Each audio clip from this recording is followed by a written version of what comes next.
Hi, I'm Nathan Allen. I'm the manager of the Historic Trades Department here at Prairie, and I'm talking today about the construction of our new pottery shop, the Barker Brothers Pottery.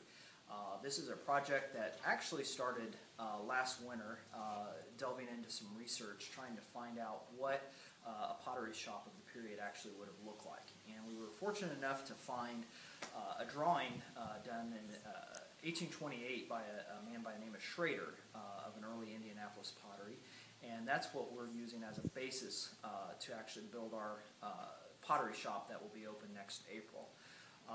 We've really worked hard to do this as authentically as we can, down to starting off with a pile of logs, actually squaring up or hewing the timbers. And I've got a few of the tools. These are probably more unique tools to a modern day perspective, but one of the tools that we used in the hewing, actually the squaring of the logs, is an axe. This would be the same tool that would be used to actually cut the tree down. This axe looks pretty familiar to most folks.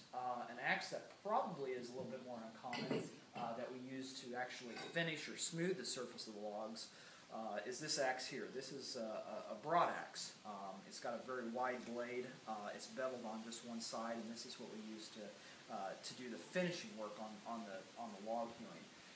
Once we had the timbers prepared, which each timber took anywhere from about 5 hours to some of them took as many as 15 hours to hew out one timber, and there's 20 timbers in the shop.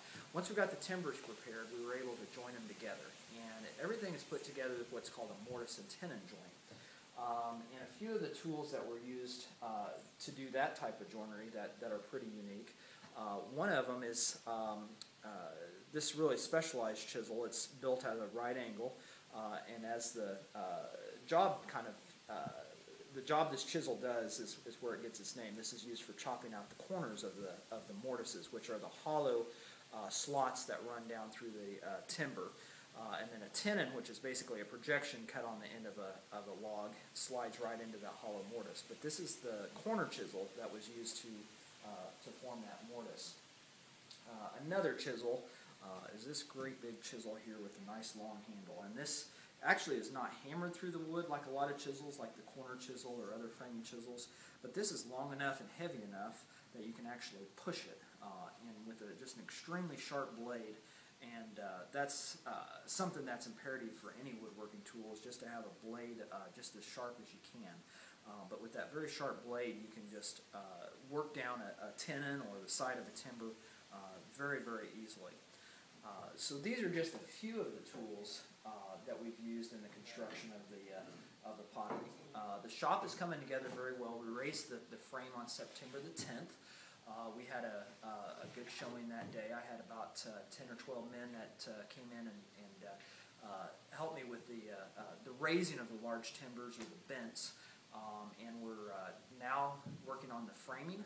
We've got the rafters